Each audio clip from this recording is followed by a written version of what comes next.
내 등 뒤에 시뻘건 불덩이가 붙은 것 같구나. 어서 이 고름을 짜내지 못하겠느냐. 살점이 타 들어가는 이 고통을 정녕 내의원 너희는 모른단 말이냐. 1800년 6월의 어느 무더운 여름날이었습니다. 창경궁 영춘원에서는 조선의 제22대 국왕 정조가 엎드린 채 비명을 지르고 있었습니다. 한나라를 호령하던 강건한 군주의 모습은 온데간데 없었습니다. 그는 끔찍한 통증에 몸부림치며 바닥을 긁고 있었습니다. 원인은 등 뒤에 돋아난 거대한 종기, 즉 독창이었습니다. 종기는 이미 성인 남자의 손바닥만큼 커져 있었습니다. 거기서 흘러나온 피고름은 용포를 적시다 못해 침구까지 시커멓게 물들였습니다. 어이들이 바들바들 떨며 고름을 짜내려 손을 댔습니다. 하지만 정조는 칼로 생사를 베어내는 듯한 감각에 정신을 잃기를 반복했습니다. 결국 이 위대한 군주는 종기가 머리 위로 전이되어 며칠 뒤 갑작스러운 죽음을 맞이합니다. 조선의 왕 12명을 죽인 살인마, 이 종기가 사실은 성병 때문이었다는 소문은 진실일까요? 아니면 우리가 알지 못하는 또 다른 비극의 실체가 있었던 것일까요? 조선 왕조 500년 내내 왕실을 공포로 몰아넣었던 이 질병의 정체를 추적해 봅니다. 본격적으로 들어가기 전에 이 이야기를 위해 정조실록과 승정원 일기를 확인했습니다. 또한 왕실의 종기치료법이 담긴 의서인 치종진암을 직접 확인했습니다. 치종진암은 종기를 다스리는 남쪽의 지침서라는 뜻으로 당시 최고의 전문 서적이었습니다. 구독과 좋아요는 역사 라디오를 계속 만드는 큰 힘이 됩니다. 감사합니다. 이 잔혹한 질병의 역사는 사실 조선이 문을 열 때부터 시작되었습니다. 기록을 보면 조선을 세운 태조 이성계부터 그의 아들 태종도 종기를 앓았습니다. 우리 민족의 스승이라 불리는 세종대왕까지 종기에서 자유로웠던 왕은 거의 없었습니다. 이야기는 600여 년 전 조선이 세워지고 왕들의 일상이 규격화되던 시기로 거슬러 올라갑니다. 당대 사람들은 이 병을 등창 혹은 옹종이라 불렀습니다. 옹종은 살 속에 깊이 박혀 잘 낫지 않는 심한 종기를 뜻합니다. 오늘날 우리에게는 항생제 연고 하나면 며칠 만에 나을 가벼운 피부병일지 모릅니다. 하지만 당시 조선 국왕들에게 이것은 호환 마마보다 더 무서운 사형 선고였습니다. 왕의 몸은 곧 국가의 안녕과 직결되었습니다. 왕이 아프면 나라실이 멈췄고 왕의 몸에 상처가 나면 조정 전체가 발칵 뒤집혔습니다. 하지만 아이러니하게도 왕을 돌보는 어이들은 왕의 몸에 함부로 손을 댈 수 없었습니다. 신체발부 수지부모, 즉 부모에게 물려받은 몸에 칼을 대는 것은 불효이자 불충이었습니다. 세종대왕의 경우를 한번 들여다보겠습니다. 세종 21년의 기록을 보면 왕이 신하들에게 이렇게 토로합니다. 내 등에 난 종기가 벌써 몇 달째 낫지 않아 앉아있기가 몹시 괴롭구나. 성군 세종은 우리가 흔히 아는 눈병 외에도 평생을 이 종기 합병증에 시달렸습니다. 등에서 쉴 새 없이 터져 나오는 고름과 열기는 그를 자리에 눕게 만들었습니다. 세종은 이 종기를 다스리기 위해 온천역을 떠나고 온갖 약재를 붙여보았습니다. 하지만 며칠 좀 나아지는가 싶다가도 금세 다른 곳에서 더 크게 부풀어 올랐습니다. 왜 천하의 명의들이 모인 내의원도 왕의 종기 앞에서는 무용지물이었을까요? 왕들은 왜 유독 다른 신하들이나 백성들보다 이 종기에 더 취약했을까요? 일각에서는 왕실의 은밀한 사생활, 즉 성적인 접촉을 통한 질병이 아니냐고 의심합니다. 실제로 실록 곳곳에는 차마 입에 담기 민망한 부위의 질환이 암호처럼 적혀 있기도 합니다. 하지만 그것이 전부는 아니었습니다. 왕의 일상을 가만히 들여다보면 그 자체가 종기를 키우는 완벽한 환경이었습니다. 새벽부터 밤늦게까지 이어지는 공부와 회의, 그리고 기름진 육류 위주의 수라상. 왕의 권위를 지키기 위해 마음대로 움직일 수 없었던 경직된 생활 방식.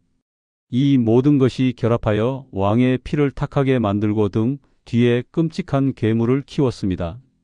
과연 조선 왕들의 목숨을 앗아간 것은 단순한 세균이었을까요? 아니면 왕이라는 이름의 무게가 만든 독이었을까요? 세간에 떠도는 성병설은 어디까지가 사실일까요? 이제 우리는 왕의 화려한 면복 속에 감춰진 붉은 흉터의 진실을 향해 들어갑니다. 호위호식 뒤에 숨겨진 왕들의 처절한 고통과 그 원인이 하나씩 밝혀지기 시작합니다. 왕들을 옥죄었던 궁궐의 생활 습관과 그 이면의 이야기들이 다음 장면에서 이어집니다. 앞서 보신 정조의 비극은 사실 어쩌다 찾아온 불운이 아니었습니다. 조선의 왕이라면 누구나 겪어야 했던 운명적인 굴레에 가까웠지요. 이제 시선을 조금 넓혀서 왜 유독 조선의 왕들이 이 끔찍한 종기의 표적이 되었는지 그 원인을 찾아 궁궐의 일상 속으로 들어가 봅니다. 장소는 왕의 식사가 준비되는 사홍원과 왕이 머무는 편전입니다. 우리가 흔히 생각하는 왕의 삶은 호위호식 그 자체입니다. 하지만 역설적으로 그 호위호식이 왕들의 혈관에 독을 채웠습니다. 조선 왕의 수라상에는 기본적으로 12가지 반찬이 올랐습니다. 그중 핵심은 기름진 육류였습니다. 특히 소고기를 즐겼던 세종대왕은 고기가 없으면 수저를 들지 못한다 할 정도로 육식을 고집했습니다. 현대 의학으로 보면 이는 고칼로리, 고지방 식단의 전형입니다. 영양은 넘치는데 움직임은 극도로 제한된 삶이었습니다. 바로 이것이 종기를 키우는 기름진 토양이 되었습니다. 왕의 하루 일과를 한번 떠올려 보십시오. 새벽 5시에 일어나 밤늦게까지 이어지는 경영과 정무의 연속입니다. 쏟아지는 상소문을 읽느라 왕은 온종일 구들장 위에 앉아 있었습니다. 운동이라 할 만한 것은 기껏해야 대궐 안을 천천히 걷는 산책뿐입니다. 여기에 겹겹이 껴입은 무거운 비단옷은 통풍을 막았습니다. 왕의 권위를 위해 꼿꼿이 유지해야 하는 자세는 등에 땀이 차게 했고 피부는 숨을 쉴 틈이 없었습니다. 피는 탁해지고 기혈은 막히는데 땀과 노폐물은 배출되지 못했습니다. 그러니 등 뒤에 붉은 멍울이 맺히는 것은 어쩌면 당연한 수순입니다. 하지만 여기서 우리는 한 가지 의문을 던지게 됩니다. 똑같이 육식을 하고 정사를 돌보는 신하들은 왜 왕만큼 죽지 않았을까? 여기에는 조선 왕실만의 아주 독특하고도 치명적인 의료 한계가 있었습니다. 조선시대에는 신체발부 수지부모라는 유교적 신념이 지배적이었습니다. 내 몸에 털 한 가닥도 부모님이 주신 것이니 감히 훼손할 수 없다는 논리입니다. 일반 백성이나 신하들이라면 종기가 났을 때 민간요법을 썼을 겁니다. 칼을 대거나 고름을 직접 짜낼 수 있었겠지만 왕의 몸은 달랐습니다. 어이들이 왕의 몸인 옥체에 칼을 대는 것은 왕의 권위에 상처를 내는 일입니다. 만에 하나 수술이 잘못되어 피가 멈추지 않는다면 어찌 되겠습니까? 어이의 목숨은 물론 그 가문 전체가 멸문지화를 당할 수 있는 공포였습니다. 실제로 성종시대의 기록을 보면 왕이 등에 종기가 났을 때 어이들은 약재를 붙여 독을 사겨야 한다는 원론적인 답변만 되풀이했습니다. 종기가 부풀어 올라 당장이라도 터질 것 같은 상황에서도 말입니다. 그들은 직접적인 절개보다는 입으로 고름을 빨아냈습니다. 때로는 자석을 이용해 고름을 끌어올리는 식의 소극적인 치료에 머물렀습니다. 훗날 바로 이 조심스러운 효의 논리가 골든타임을 놓치게 했습니다. 결국 수많은 왕을 살릴 수 있었던 기회를 날리고 무덤으로 밀어넣은 겁니다. 더욱이 조선 중기를 지나며 당쟁이 격화되자 질병은 정치적 무기가 됩니다. 왕이 아파서 자리에 누우면 권력은 세도 정치인이나 대비전으로 쏠립니다. 어이들은 권력가들의 눈치를 보느라 왕의 병세를 정직하게 보고하지 못했고 반대로 병세를 과장하여 왕의 정무 복귀를 늦추려 하기도 했습니다. 왕이 등 뒤에서 자라나는 종기만큼이나 무서운 것이 있었습니다. 조정의 권력 암투라는 독소도 왕의 생명을 갉아먹고 있었던 셈입니다. 그런데 여기서 한 가지 기묘한 기록이 눈에 띕니다. 연산군과 중종 그리고 성종의 기록을 자세히 뜯어보면 의문이 생깁니다. 단순한 등창이라고 보기에는 민망한 부위에 종기가 생겼기 때문입니다. 기록에는 하초, 즉 배꼽 아래 은밀한 부위에 병이 생겼다고 완곡하게 표현되어 있습니다. 왕실의 품위 때문에 실록에 대놓고 적지는 못했지만 소문은 흉흉했습니다. 왕의 종기가 사실은 문란한 사생활로 인한 하늘의 벌이 아니냐 하는 것이었지요. 과연 왕들을 죽음으로 몰아넣은 피고름의 정체는 무엇일까요? 정말로 조선의 왕들은 그 엄격한 법도 뒤에서 남모를 대가를 치렀을까요? 이제 이야기는 가장 민감하고도 충격적인 구간으로 향합니다. 실록이 차마 다 말하지 못한 왕들의 은밀한 질병과 그 실체를 추적해 보겠습니다. 왕의 병세가 하초에 머물러 있어 어이들조차 감히 눈을 들지 못하고 그저 향물로 씻어내기만을 반복하니 고름 냄새가 편전해 진동하더라. 조선 중기의 어느 이름 모를 선비가 남긴 기록은 당시 왕실이 직면했던 가장 당혹스러운 위기를 이렇게 전하고 있습니다. 여기서 말하는 하초란 배꼽 아래, 즉 차마 입에 담기 민망한 신체의 은밀한 부위를 뜻하는 표현입니다. 앞선 이야기에서 보았듯 왕의 생활 습관이 종기를 불렀다면 이제는 그 종기가 어디에 났느냐를 두고 소문이 번지기 시작합니다. 단순한 피부병을 넘어 왕의 도덕성과 신성함을 송두리째 흔드는 이른바 성병설의 서막이 오른 것입니다. 당대 사람들의 시선으로 잠시 돌아가 보겠습니다. 조선시대의 성병, 특히 매독은 매창 혹은 광동창이라 불렸습니다. 임진왜란 전후로 명나라 군대를 통해 유입된 것으로 알려진 이 병은 초기 증상이 피부에 붉은 반점과 종기가 돋는 것으로 시작됩니다. 문제는 이 매창의 증상이 왕들이 알았던 옹종과 겉보기에 너무나 흡사했다는 점입니다. 옹종은 심하게 부어오른 종기를 말합니다. 왕의 몸에 종기가 돋았다는 소식이 전해지면 백성들은 속삭였습니다. 전하께서 밤마다 궁녀들을 가까이 하시더니 벌을 받은 게 아니냐는 식이었지요. 실제로 성종의 사례를 구체적으로 들여다보면 상황은 매우 긴박합니다. 성종은 학문을 숭상한 성군이었지만 밤이면 후궁들의 처소를 자주 찾기로 유명한 왕이기도 했습니다. 실록에는 성종이 38의 젊은 나이에 승하했다고 기록되어 있습니다.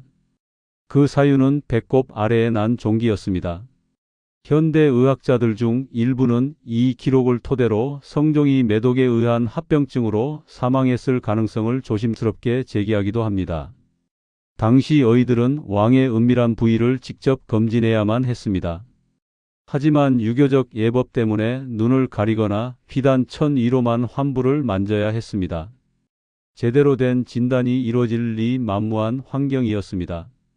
이런 상황은 단순히 한 개인의 질병을 넘어 국가적인 위기로 번졌습니다. 왕이 성병에 걸렸다는 사실이 공식화되면 왕조의 정통성이 무너집니다. 하늘이 내린 임금이라는 명분에 치명타를 입기 때문입니다.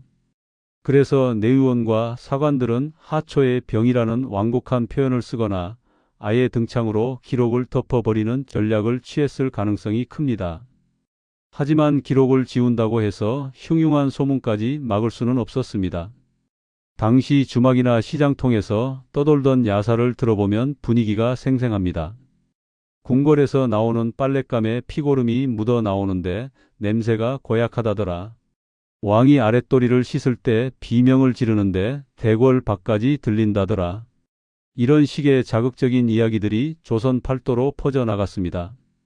사람들에게 왕의 종기는 더 이상 동정의 대상이 아니었습니다. 오히려 은밀한 쾌락의 대가로 여겨지기 시작한 것입니다. 하지만 여기서 우리는 정사와 야사의 간극을 냉정하게 살펴야 합니다. 왕들의 억울한 사정도 분명히 존재했기 때문입니다. 당시 조선의 위생 상태와 의료 기술로는 단순한 요로 감염이나 전립선염도 모두 성병으로 오인받기 딱 좋은 환경이었습니다. 특히 왕들은 매일같이 앉아서 정무를 보았기에 하체의 압박이 심했습니다. 이는 욕창이나 신부종기로 발전하기 아주 쉬운 조건이었습니다. 가장 대표적인 위기의 인물은 중종이었습니다. 중종 39년의 기록을 보면 왕의 등에 난 종기가 너무 커져서 고름을 짜낼 때마다 왕이 기절을 했다고 전합니다. 이때 실록은 아주 묘하고 처참한 장면을 기록하고 있습니다. 대비가 직접 나서서 어이들을 꾸짖자 그들이 내놓은 궁여지책이 있었습니다. 바로 자석치료법과 거머리 요법이었습니다. 종기 위에 거머리를 수십 마리 올려 피를 빨게 하는 광경을 상상해 보십시오. 검붉은 거머리들이 왕의 옥체를 파고드는 모습은 그 자체로 비극이었습니다. 왕의 존엄은 바닥에 떨어졌고 비명은 궁궐 담장을 넘었습니다. 내관들은 피고름이 묻은 천을 산더미처럼 밖으로 실어 날랐습니다. 백성들은 이 처참한 광경을 보며 공포와 냉소를 동시에 느꼈습니다. 천하를 호령하면 무엇 하나, 제 몸에 벌레 하나 어쩌지 못하는데. 왕의 종기는 신분 질서를 유지하던 신비로운 권위를 무너뜨렸습니다. 왕이 아파서 끙끙 앓는 동안 나라실은 자연스레 뒷전이 되었습니다. 권력은 왕의 병수발을 드는 측근들에게 야금야금 옮겨갔습니다. 종기가 단순히 아픈 병을 넘어 부끄러운 낙인이 된 것입니다. 아파도 아프다 말하지 못하고 치료를 받으면서도 눈치를 봐야 했던 절대 권력자. 훗날 바로 이 은밀한 질병에 대한 의혹과 부실한 치료 체계가 조선 왕실에 돌이킬 수 없는 대참사를 불러오게 됩니다. 단순한 종기인 줄 알고 침을 댔다가 왕이 즉사하는 사건이 터진 것입니다. 그것은 정말 단순한 사고였을까요? 아니면 병명을 감추려다 벌어진 비극일까요? 이제 이야기는 조선 역사상 가장 황당하고도 슬픈 죽음으로 꼽히는 효종의 방으로 향합니다. 침 한 방에 갈려버린 왕의 운명, 그날의 진실을 마주할 차례입니다. 피가 멈추지 않는다. 어서 지혈제를 가져오너라. 어찌하여 침을 뺀 자리에 피가 폭포수처럼 쏟아진단 말이냐. 어서 막아보란 말이다. 1659년 5월의 어느 이른 아침이었습니다. 창덕궁 대조전은 비명과 통곡 소리로 순식간에 아수라장이 되었습니다. 조선의 제17대 국왕 효종이 얼굴에 난 작은 종기를 치료하기 위해 침을 맞던 중이었습니다. 하지만 침술사의 손이 미세하게 떨리며 혈관을 건드리고 말았습니다. 뿜어져 나오는 선혈은 왕의 하얀 속옷을 순식간에 붉게 물들였습니다. 대야로 받아내도 모자랄 만큼 피는 계속해서 쏟아졌습니다. 북벌의 기계를 떨치던 강건한 군주 효종은 그렇게 허망하게 숨을 거둡니다. 고작 얼굴에 난 종기 하나 때문에 신하들 앞에서 피를 흘리며 죽어간 것입니다. 이것은 조선 왕실 역사상 가장 끔찍하고도 황당한 의료사고였습니다. 효종의 비극은 우리가 지금까지 던져온 질문에 대한 답변이기도 합니다. 왜 조선 왕들은 종기 앞에 그토록 무력했는가에 대한 잔인한 결론입니다. 당시 효종의 오른쪽 볼에 난 종기는 크기가 쌀알만 했다고 기록되어 있습니다. 하지만 그 작은 종기가 커지면서 얼굴이 붓자 내의원은 당대 최고의 침술사로 불리던 신가기를 불러들였습니다. 신가기는 수족을 떨며 침을 놓았고 결국 왕의 동맥을 찌르고 말았습니다. 왜 조선 최고의 의사들은 이토록 무능했을까요? 그리고 왜 왕의 종기는 늘 죽음이라는 극단적인 결말로 이어졌을까요?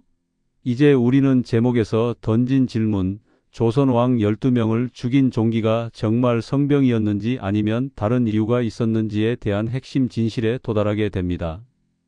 결론부터 말씀드리자면 조선 왕들의 종기는 자극적인 성병설보다는 제도적 폐쇄성과 대사성 질환이 낳은 합작품이었습니다. 사실 실록에 기록된 왕들의 증상을 현대의학적으로 분석해보면 대부분은 성병보다는 당뇨 합병증으로 인한 만성 옹종에 가깝습니다. 옹종은 피부 깊숙이 생기는 아주 심한 종기를 뜻합니다. 세종, 중종, 효종, 정조 등 종기로 고생한 대부분의 왕은 심각한 당뇨 증세가 있었습니다. 당뇨는 혈액을 끈적하게 만들고 면역력을 바닥으로 떨어뜨립니다. 이런 상태에서 기름진 음식을 즐기고 온종일 앉아 정물을 보았습니다. 피부에 작은 상처만 나도 그것이 썩어 들어가는 거대한 종기로 변했던 것입니다. 그렇다면 왜 성병설은 그토록 끈질기게 살아남아 우리에게 전해지는 것일까요? 여기에는 두 가지 구조적인 이유가 숨어 있습니다. 첫째는 바로 기록의 폐쇄성 때문입니다. 왕실의 권위를 지키기 위해 비뇨기 질환이나 은밀한 부위의 욕창조차 하초의 병이라며 꽁꽁 숨기다 보니 오해가 생겼습니다. 오히려 후대 사람들이 이를 성병으로 오해하기 쉬운 빌미를 제공한 것입니다. 둘째는 비정한 정치적 프레임의 작동입니다. 왕이 병약하여 국정을 제대로 돌보지 못할 때가 생깁니다. 그때 반대파 세력들은 왕의 질병을 부도덕의 결과 혹은 하늘의 징벌이라며 왕권을 약화시키는 도구로 사용했습니다. 즉 성병설은 의학적 사실이라기보다 왕을 공격하기 위한 정치 가십이었습니다. 더욱 비극적인 사실은 왕을 살려야 할 내의원 시스템이 왕을 죽였다는 점입니다. 조선의 의학은 환자를 살리는 경험보다 예법을 지키는 것이 우선이었습니다. 어의들은 왕의 환부를 직접 눈으로 확인하는 것조차 불경하다 여겼습니다. 종기가 골마 터지기 직전까지도 독을 사기는 약재만 붙이며 시간을 보냈습니다. 효종의 경우처럼 직접적인 시술을 할 때조차 압박감이 대단했습니다. 실패하면 목숨을 내놓아야 한다는 중압감에 어의들의 손은 떨릴 수밖에 없었습니다. 결국 효종을 죽인 것은 신가기의 침이 아니었습니다. 어의의 손을 떨게 만든 조선 왕실의 경직된 제도와 예법이었습니다. 조선의 왕들은 세상에서 가장 귀한 대접을 받으며 살았습니다. 하지만 아이러니하게도 세상에서 가장 위험한 치료 환경에 놓여 있었습니다. 왕을 죽인 진짜 살인마는 종기 속에 든 세균이 아니었습니다. 왕의 몸에 칼을 댈 수 없게 만든 완고한 질서와 권력 암투의 생리였습니다. 이 모든 비극을 지켜본 후대의 왕들은 과연 어떤 생각을 했을까요? 종기로 인해 아버지를 잃고 할아버지를 잃은 왕세자들에게 이 피고름의 공포는 지워지지 않는 트라우마를 남겼습니다. 종기는 단순히 왕의 목숨을 앗아간 것을 넘어 나라의 운명을 뒤틀기 시작합니다. 이제 우리는 이 질병이 남긴 가장 깊은 흉터를 들여다봅니다. 그리고 그 흔적이 조선이라는 나라를 어떻게 바꾸어 놓았는지 그 마지막 해석을 향해 이야기를 이어갑니다. 조선 후기 최고의 군주로 꼽히는 정조의 죽음은 그 화려했던 통치만큼이나 처참한 끝을 보여주었습니다. 1800년 6월 정조의 등에 난 종기는 단순히 살점이 썩는 수준을 넘어섰습니다. 실록의 기록에 따르면 종기가 터진 자리에서 나온 고름과 피가 바닥에 가득할 정도였다고 전해집니다. 그 열기가 얼마나 대단했는지 방 안에 있는 사람들조차 숨을 쉬기 힘들 정도였다고 합니다. 하지만 이 비극의 이면에는 단순히 세균과의 싸움만이 있었던 것이 아닙니다. 우리는 여기서 조선이라는 국가 시스템이 가진 기묘한 모순을 마주하게 됩니다. 왕은 만백성의 어버이이자 절대 권력자였습니다. 동시에 그 몸은 국가의 공적 자산이기도 했습니다. 그러다 보니 정조가 알아누웠을 때 치료의 주도권은 왕 본인이 아니라 조정 대신들과 어의들의 눈치 싸움으로 넘어갔습니다. 정조는 평소 의학의 조예가 깊어 스스로 처방을 내릴 정도였지만 정작 병세가 위중해지자 신하들의 반대에 부딪혔습니다. 결국 자신이 원하는 약을 써보지도 못한 채 생을 마감해야 했습니다. 이 장면을 가만히 들여다보면 오늘날 우리가 겪는 사회적 모습과 참 닮아 있다는 생각이 듭니다. 조직에서 책임이 가장 무거운 사람이 정작 자신의 안위를 결정할 때는 주변의 이해관계 때문에 최선의 선택을 하지 못하는 상황 말입니다. 가정에서도 마찬가지입니다. 집안의 기둥인 어른이 아플 때 가족들이 각자의 생각으로 다투다가 정작 치료의 골든타임을 놓치는 경우와 무엇이 다르겠습니까? 정조의 죽음을 둘러싼 독살설 역시 종기라는 질병의 특성에서 기인합니다. 종기는 증상이 눈에 확연히 드러나고 서서히 진행되는 병입니다. 때문에 누군가 약에 독을 섞어 병세를 악화시켰다는 의심을 사기에 가장 적합한 소재가 되기도 했습니다. 특히 정조를 반대하던 벽파 세력이 보낸 의원의 약을 먹고 왕이 급사했다는 점은 시사하는 바가 큽니다. 이 종기를 둘러싼 갈등이 단순한 병마와의 싸움이 아니라 치열한 권력 투쟁의 연장선이었음을 보여주는 대목입니다. 하지만 더 근본적인 문제는 조선의 신분제 구조에 있었습니다. 왕실의 치료를 전담했던 어의들은 대개 중인 신분이었습니다. 왕의 병을 고치면 공신이 되지만 실패하면 목숨을 내놓아야 했습니다. 이런 극단적인 상황 속에서 어의들이 택한 전략은 무엇이었을까요? 그것은 최선의 치료가 아닌 책임 회피였습니다. 왕의 몸에 칼을 대는 모험 대신 뒷말이 나오지 않을 완만한 약재들만 처방하며 시간을 끌었던 것입니다. 결국 조선 왕실을 흔든 종기의 진실은 육체적인 질병이라기보다 소통이 막히고 책임은 회피하는 관료 사회의 병폐에 가까웠습니다. 왕이 등 뒤에서 피고름이 차오르는 동안 조정의 권력 구조 역시 함께 썩어 들어가고 있었던 셈입니다. 한 개인의 고통을 넘어 국가의 운명을 바꿔놓은 종기의 흔적은 오늘을 살아가는 우리에게 어떤 질문을 던지고 있을까요? 절대 권력도 수많은 보화도 지켜주지 못했던 왕들의 마지막 순간, 그 허망한 기록 끝에 남은 진짜 이야기가 마지막 장에서 정리됩니다. 평생을 피고름의 통증 속에 살았던 정조가 승하하고 효종이 침 한 방에 허망하게 목숨을 잃은 뒤에도 역사는 계속되었습니다. 하지만 그 흐름은 이전과는 사뭇 다른 방향으로 흘러갔습니다. 왕들의 잇따른 종기 승하는 왕실의 권위를 바닥으로 떨어뜨렸습니다. 이는 곧 왕권의 약화와 세도 정치의 서막을 알리는 신호탄이 되었습니다. 강력한 군주들이 질병 앞에 무릎을 꿇자 그 빈자리를 외척과 권신들이 채우기 시작했습니다.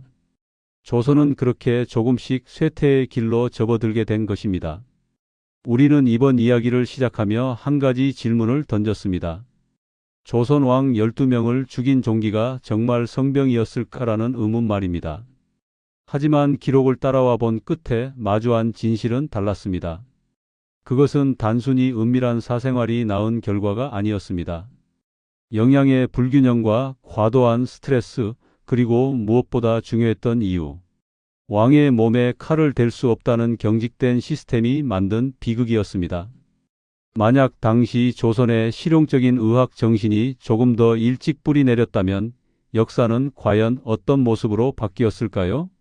사후에 내려진 평가들을 보면 더욱 씁쓸한 뒷맛이 남습니다. 왕들은 죽어서도 종기라는 이름 뒤에 숨겨진 가십의 주인공이 되었습니다. 독살설과 성병설이라는 수많은 추측이 그들의 뒤를 따라다녔습니다.